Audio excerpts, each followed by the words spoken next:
we got. Yeah. The time is always now. Yeah. The time is always clicking.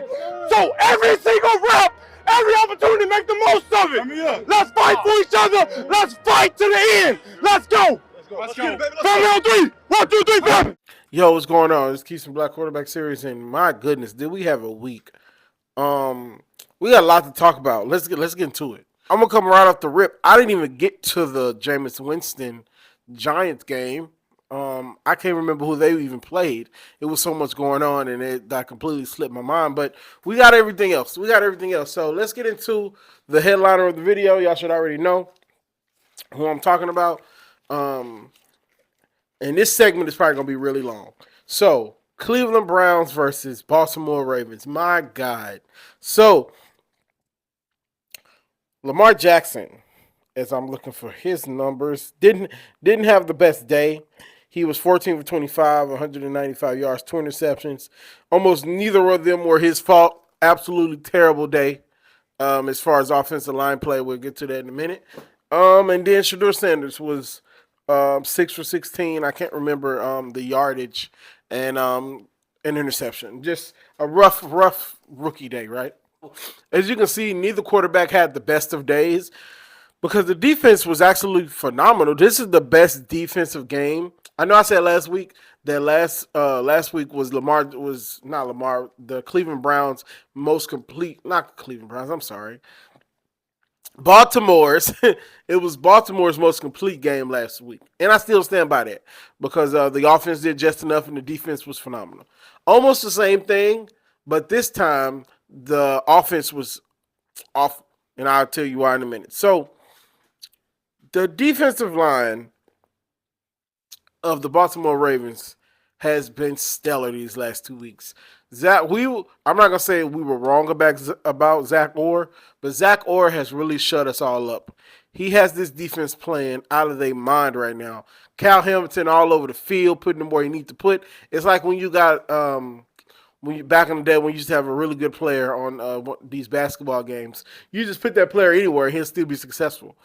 And that's kind of what's going on here. Just the defense has been great. The only reason Baltimore even wins this game is because of the defense, right? And so shout out to the defense. And so we're going to get to the offense.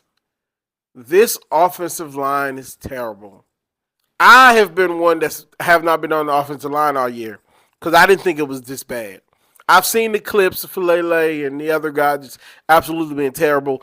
I've seen it, but I'm like, those are small instances. This game, I got a full front row seat to see how terrible this offensive line is. Both interceptions were probably because of offensive line play. I know the second one was because it popped off a freaking helmet for an interception.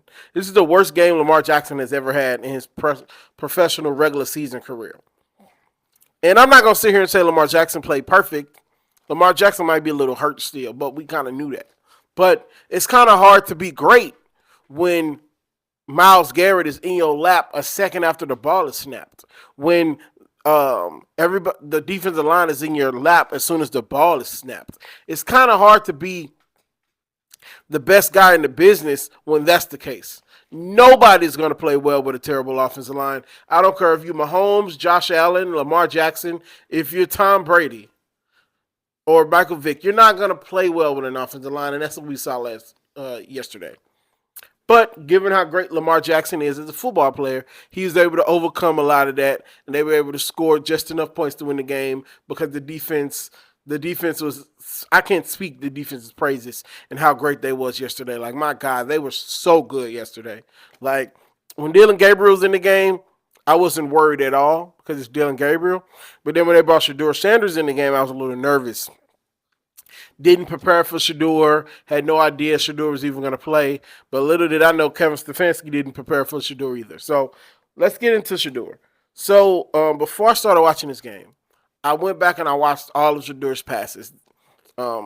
Luckily, they put it up on NFL Network or NFL's YouTube page, and I was able to sit back and watch it. So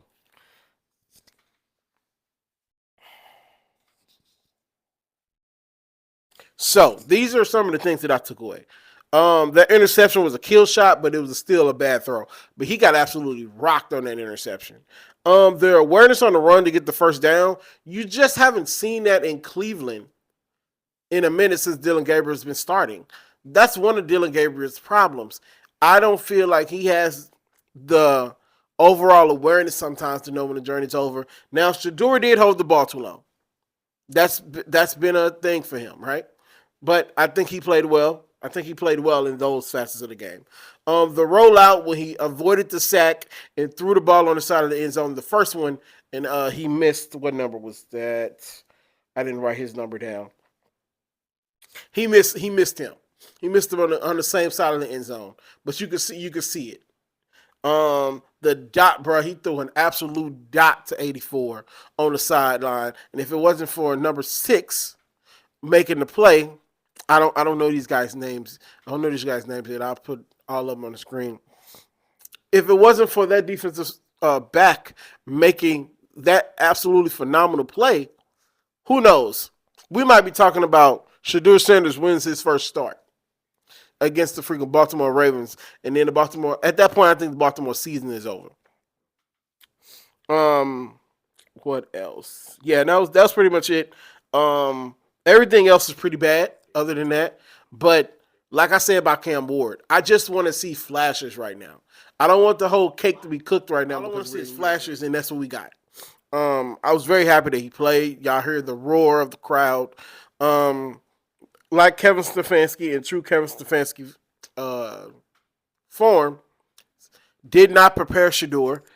Some of the receivers were talking about this is the first time he's ever thrown me the ball. This is the first time that that they have ever heard Shedeur's cadence. Like, this is the first time that a lot of these guys have even played with Shedeur. This is literally the first time they've ever played with Shedeur ever. So for them to be this close to winning the game, that speaks volumes to how good Shedeur was, even though in a terrible losing effort. And even Shedeur went up to the press conference and said that he had a terrible game.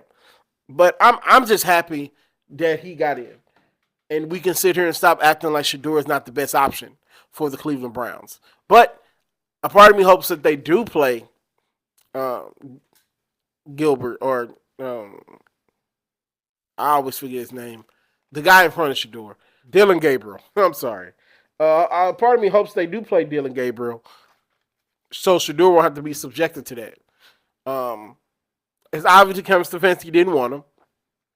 It's obviously that Kevin Stefanski doesn't care for him, and it's obviously Kevin Stefanski does not want him to be successful.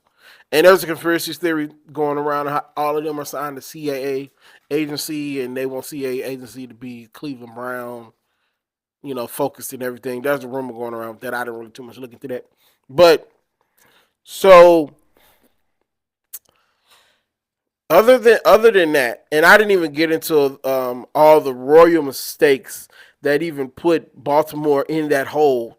The fumble on the punt, I reiterated the pop-up interception, bad offensive line play, terrible offensive play calling other than the play that led to the touchdown by Burke Andrews, best play of the season so far.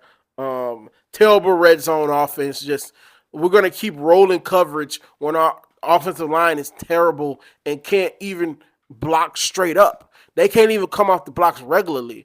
What makes you think they're going to be able to block and roll in coverage? Or not rolling coverage, and roll in protection? Like, what makes you think that that's going to happen? So, also, the offense was very predictable.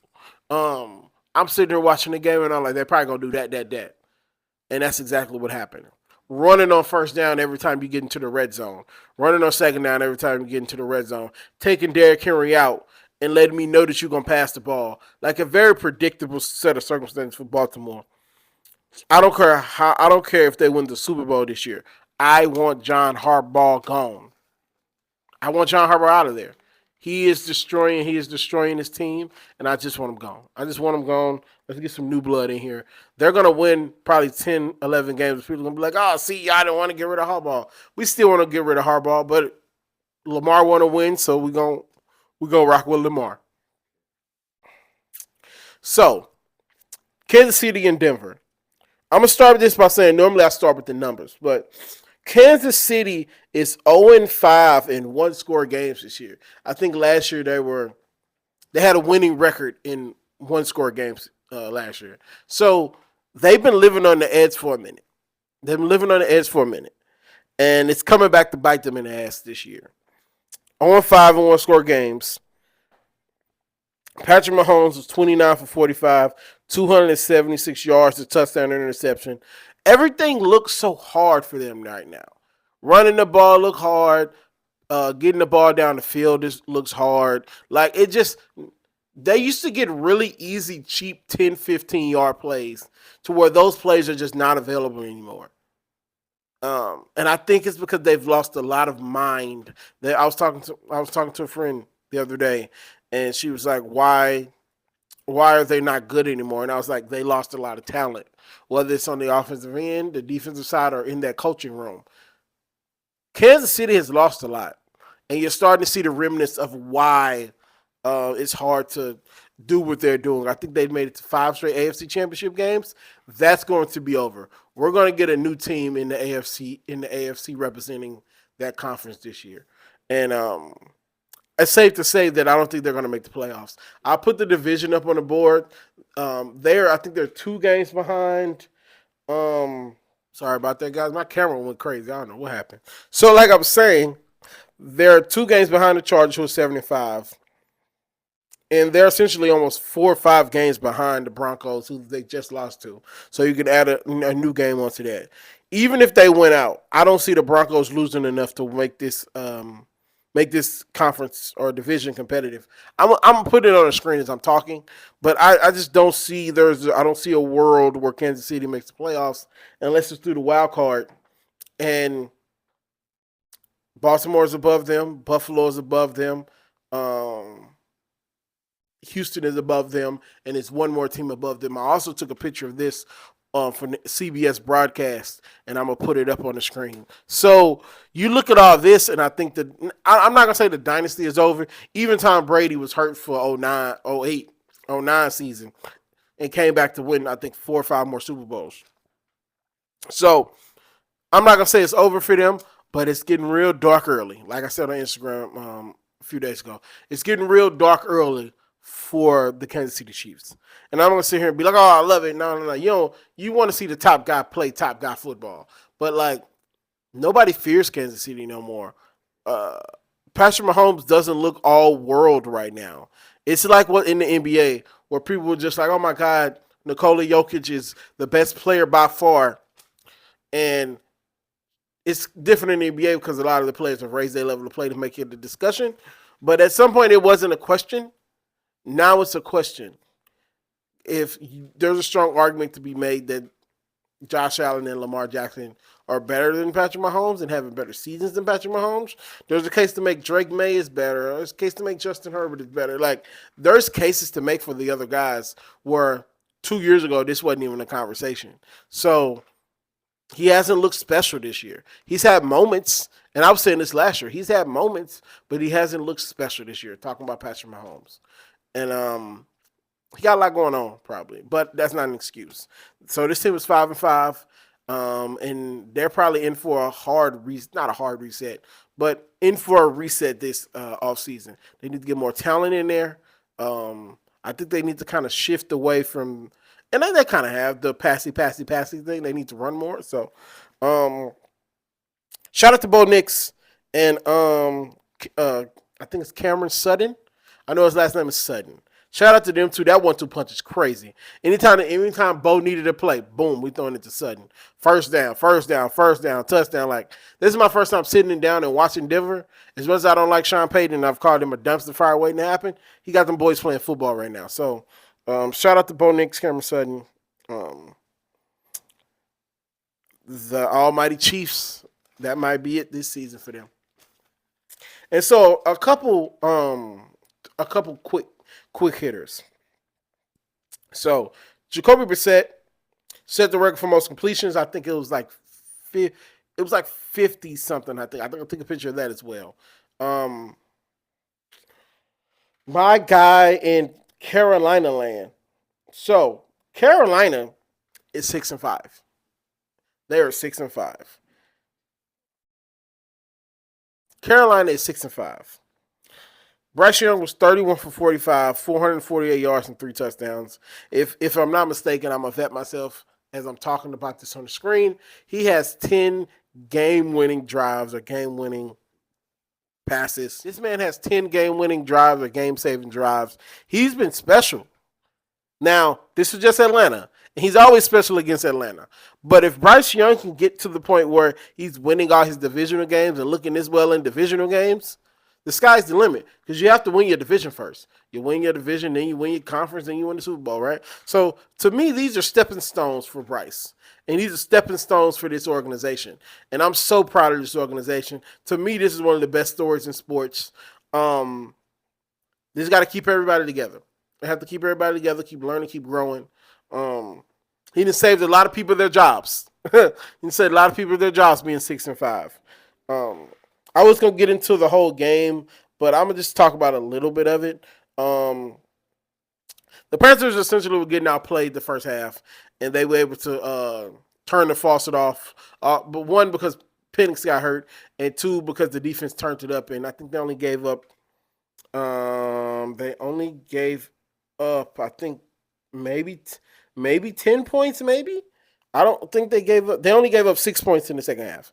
So after giving up 21 in the first, you gave up 6 points in the second half.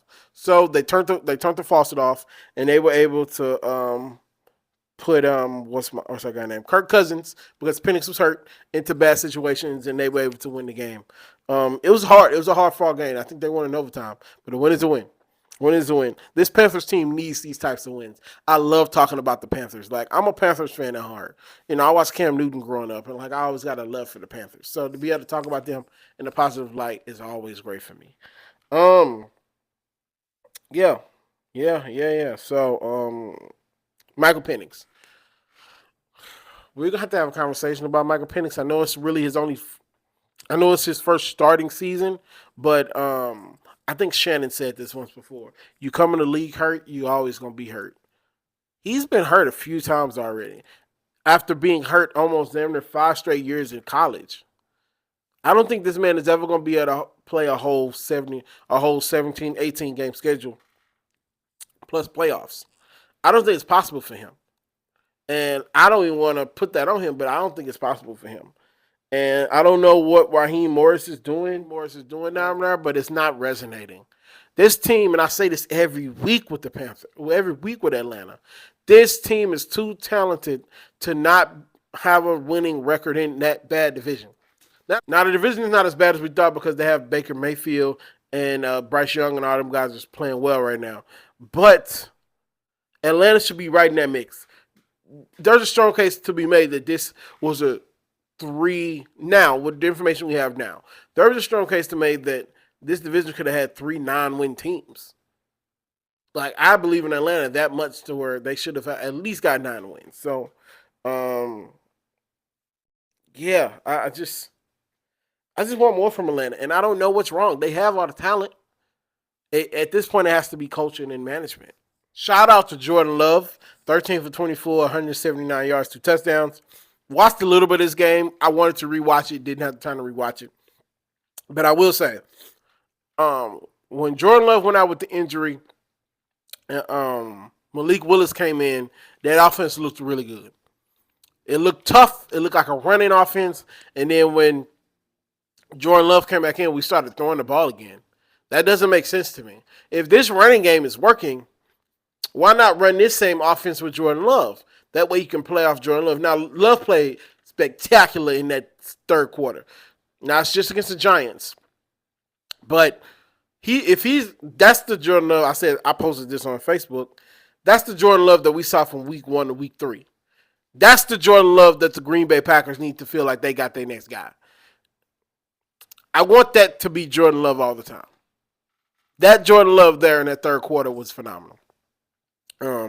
They ended up getting a win. Jordan Love is going to be gimpy probably for the rest of the season as if everybody else is. But shout out to his grit for coming through and playing still. And so, final game of the day.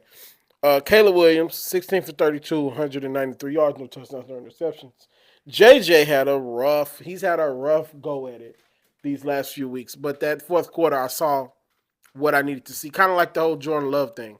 If JJ would have played like he did on that last drive, if he'd have played that way the whole game, I think, and I feel like I say this, and people gonna probably think I'm picking on the Bears, but if JJ plays that way in the fourth quarter, just like I said about Jackson Dart last week, if he plays that well in the fourth quarter, the way he played that one drive, they win this game. But you cannot leave the door open for Chicago because Chicago is going to bust through the door.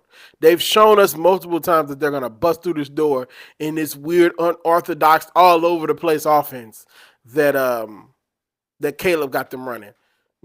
But I will say this about Caleb. I might not like the way he play.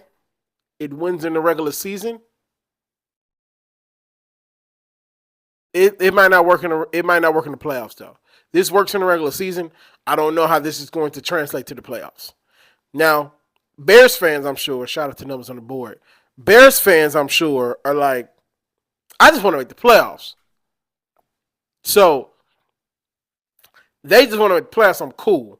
But I don't know how this is going to translate into the postseason, which that doesn't matter right now. You're just trying to win games right now, especially with Detroit sliding a little bit, and almost the Vikings almost falling completely off the map. You have a chance to do that. But the 2 interceptions were bad. I said in my notes that the Minnesota Vikings are more west Baltimore Ravens. Now you're like, he's once on the east. They're kind of both on the East Coast. Not the East Coast, but they're both on the eastern side of the United States almost. Minneapolis and Baltimore. But they're more west. So more west Ravens. You look at this game on paper, and you're like, it's going to be a close game, but you probably would think that Minnesota is going to walk out of here with this win. And even my brother, I was talking to him last week.